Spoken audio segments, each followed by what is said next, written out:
સ્વચ્છ ગોધરાની વાતો વચ્ચે સ્વચ્છતા સર્વેક્ષણમાં ગોધરા પાછળ ધકેલાયું છે। સ્વચ્છતા સર્વેક્ષણમાં ગોધરા રાજ્યમાં 18 નંબર પરથી 41 નંબર પર ધકેલાયું અને તંત્રની સ્વચ્છતાની વાતો સામે સવાલ ઉઠ્યા। રાજ્ય સરકાર દ્વારા ગોધરા નગરપાલિકાને સફાઈ પાછળ કરોડોની ગ્રાન્ટ ફાળવવામાં આવે છે, છતાં ગોધરા સ્વચ્છતા સર્વેક્ષણમાં પાછળ ધકેલાયું।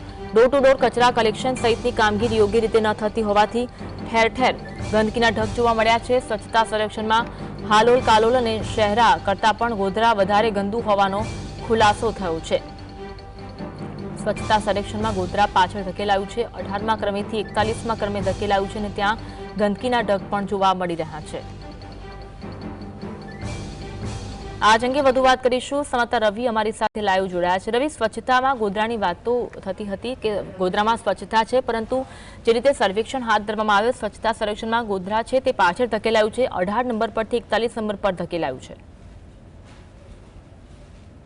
ચોક્કસથી જે રીતે સ્વચ્છ ગોધરા, સુંદર ગોધરાની વાતો થાય છે, પરંતુ જે રીતે જે સ્વચ્છતા સર્વેક્ષણના ક્રમાંક નંબર જે જાહેર કરવામાં આવ્યા છે તેમાં 18 નંબર પરથી જે ગોધરા છે તે 41 નંબર પર ધકેલાયું છે, એટલે કે પાછળ આવ્યું છે, જેને લઈને નગરપાલિકાની કામગીરી સામે પણ અનેક સવાલો ઉઠી રહ્યા છે। તો બીજી તરફ શહેરીજનો દ્વારા જે શહેરમાં જે ગંદકી કરવામાં આવે છે તેને લઈને પણ લોકોએ જાગૃત થવાની જરૂર છે। ખાસ કરીને વાત કરવામાં આવે તો ગોધરા નગરપાલિકાના 11 વોર્ડ અને 11 વોર્ડમાં ડોર ટુ ડોર કચરા કલેક્શનની કામગીરી ચાલે છે, પરંતુ માત્ર ને માત્ર જે કચરા કલેક્શનની જે કામગીરી છે તે યોગ્ય રીતે નથી થતી, જેને લઈને આ જે ક્રમાંક આપ્યો છે તે કહી શકાય કે પાછળ છે। ખરેખર તો ગોધરા શહેર જે રીતે 41 ક્રમાંક પર ધકેલાયું છે, જેને લઈને અનેક સવાલો ઉઠી રહ્યા છે, કારણ કે ઉભરાતી ગટરો અને ઉભરાતા ઉકરડાઓને લઈને પણ શહેરીજનો ત્રાહિમામ પુકારી ઉઠ્યા છે। નગરપાલિકામાં વારંવાર રજૂઆતો કરવામાં આવે છે સફાઈ બાબતે, તેમ છતાં પણ નગરપાલિકા દ્વારા યોગ્ય ધ્યાન નથી આપવામાં આવતું। ખાસ કરીને વાત કરીએ તો ગોધરા નગરપાલિકાની જે જવાબદારી છે તેમાં ક્યાંક ને ક્યાંક વહીવટદારો છે તે નિષ્ફળ સાબિત થઈ રહ્યા છે। મારી સાથે જાગૃત નાગરિક જોડાયેલા છે। અજીતજી, શું કહેશો ગોધરાનો 41 નંબર? બહુ ચિંતાનો વિષય છે અને દુઃખદ વિષય। કરોડો લાખો રૂપિયાની ગ્રાન્ટ જ્યારે ગોધરા નગરપાલિકાને મળતી હોય અને હમણાં મેની ઉજવણીમાં મુખ્યમંત્રી શ્રી રાજ્યપાલ ગોધરા પધાર્યા ત્યારે પણ કરોડો રૂપિયાનો ખર્ચ થયો, ત્યારે આ સ્વચ્છતા સર્વેક્ષણમાં જે રીતના અગાઉ ગોધરાનો નંબર 18મો ત્યારે 41મા નંબર પર પહોંચી ગયું। સમગ્ર ગોધરા શહેરમાં છેલ્લા 2 વર્ષમાં જે રીતના ગંદકીએ માજા મૂકી છે અને ઠેર ઠેર આડા અને આમ જનતા પરેશાન છે, રાતના લાઇટો પણ બંધ રહે છે અને સમગ્ર જગ્યાઓમાં પાણીની જ ભરાવાની મુશ્કેલી હોય, ઊંડોનો ત્રાસ હોય, તમામ રીતના ગોધરા નગરપાલિકા તેના શાસનમાં વહીવટમાં નિષ્ફળ રહ્યું છે। ખાસ કરીને જ્યારે ડોર ટુ ડોરની પણ કચરા કલેક્શનની વાત છે, પરંતુ સાચા અર્થમાં જોઈએ તો ગોધરાનો અત્યારે 11 નગરપાલિકાના વોર્ડ છે, એમાં 11 વોર્ડમાં આજે કચરા કલેક્શનની ગાડીઓ છે અને એનો સ્ટાફ છે એ સાચા અર્થમાં સમયસર પહોંચી જ નથી શકતો।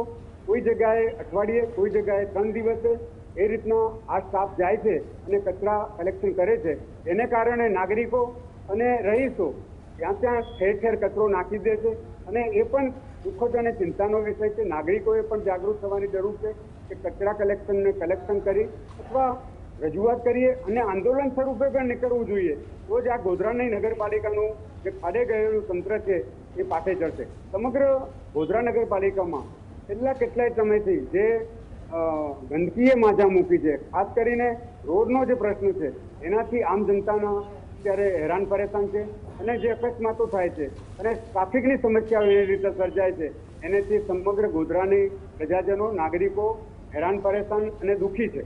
પરંતુ તેમ છતાં પણ વહીવટી તંત્ર લાખો રૂપિયા ખર્ચવા છતાં પણ આ તંત્રને એમ નથી થતું કે ગોધરાના નગરજનોને લાભ આપીએ અને ખાસ કરીને ગોધરાના જે 11 વોર્ડ છે એના 44 નગરપાલિકાના સેવકો છે, એમની પણ આ જવાબદારી છે કે લોકોએ જ્યારે તમને પ્રતિનિધિ તરીકે ચૂંટ્યા છે તો લોકોને જે સાચા અર્થમાં લાભ મળવો જોઈએ એ મળી શકતો નથી। ત્યારે ગોધરા શહેર માટે આ દુઃખદ અને ચિંતાનો વિષય છે કે જે સ્વચ્છતા સંરક્ષણમાં 18માંથી 41મા ક્રમાંકે નીચે ગયું છે અને મને લાગે આવનાર સમયમાં જો આ રીતના જ નગરપાલિકા વહીવટ કરશે તો લાગે છે કે આનાથી પણ નીચેનો ક્રમ જશે।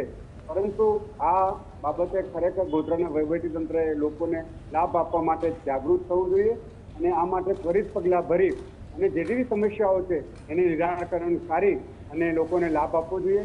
કારણ કે રાજ્ય અને કેન્દ્ર સરકાર તમને લાખો કરોડો રૂપિયા ગ્રાન્ટ આપે છે, પરંતુ સાચા અર્થમાં તમે ગ્રાન્ટને વાપરો ત્યારે લોકસભાના સભ્યો પણ ગ્રાન્ટ નથી વાપરતા. એમને પણ વિનંતી છે કે તમે પણ આવા તમારા વિસ્તાર નગરપાલિકામાં આવે એમાં પણ તમારા ગ્રાન્ટનો ઉપયોગ કરી લોકોને લાભ આપવાનો પ્રયત્ન કરો.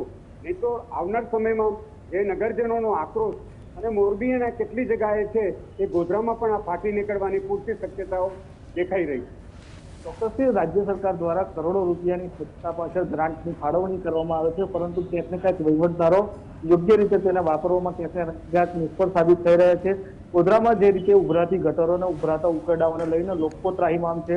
હાલ વરસાદી મોસમ છે અને અનેક જગ્યાએ વરસાદી પાણી પણ ભરાયેલા છે, ત્યારે રોગચાળો ફાટી નીકળે તેવી પણ શક્યતા છે. ત્યારે વહેલી તકે પાલિકા તંત્રએ જાગી યોગ્ય શહેરમાં સફાઈ કામ કરવી જોઈએ તેવી માંગ છે તે હાલ ઉઠી રહી છે. જી, આભાર જોડાવા માટે અને માહિતી